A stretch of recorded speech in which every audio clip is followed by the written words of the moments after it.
When I joined SAPOL, I thought it was a job with honour. Protecting the community, catching the bad guys, putting the scumbags behind bars, making people safe in their homes.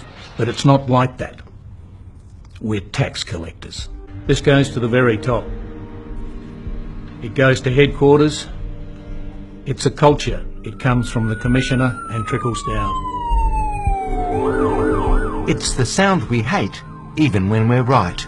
When it comes to court, it's your word against the constabulary, and no guess whose word the court is more likely to believe. The light was green when I turned the corner, and there's no way that light was red. These are confidential, top-level police emails, not seen by the public until tonight.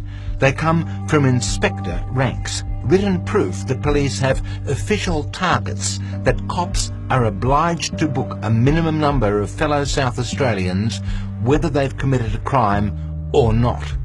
Here's one from a regional service commander.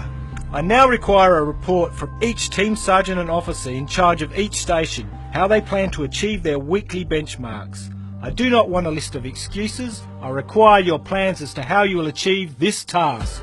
We'd go out to deliberately provoke somebody.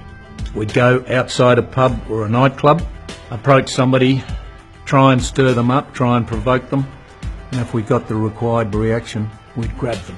SAPOL officers are required to get 380 cannabis expiation notices. By law, we've got to have reasonable grounds to search somebody. But police will go through pockets, handbags, when they have no grounds. This is illegal. These are illegal searches.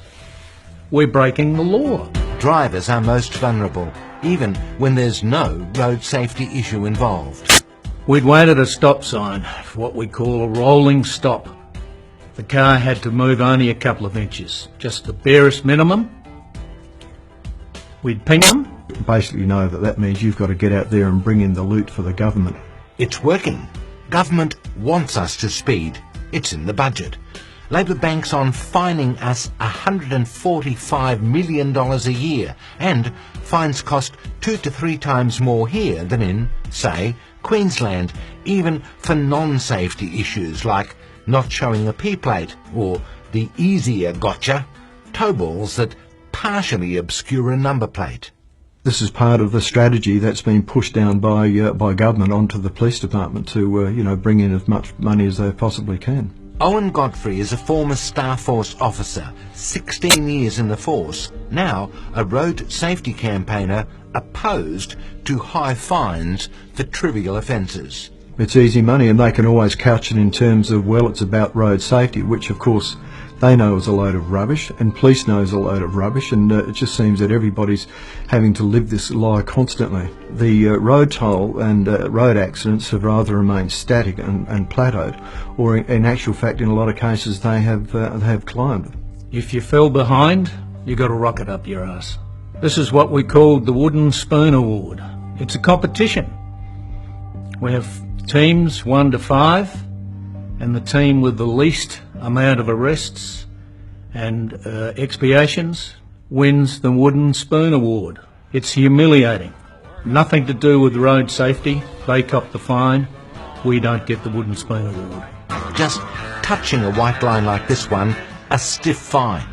In the case of a rolling stop, that could mean a loss of licence, a $450 fine, 3 expiation points. This is incredibly devastating for many people whose job involves them being on the road a lot of the time. People who are salespeople, courier drivers, taxi drivers.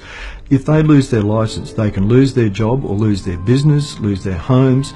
It sometimes affects their family situation, and a lot of the time it affects their mental health. A spokesperson for Commissioner Grant Stevens, recently under fire for this taxpayer-funded overseas trip, admitted to Today Tonight that police have a set number of so-called benchmarks they have to meet. Last year, Bill Thomas was in the city driving with his wife. He stopped for a red light at King William Street.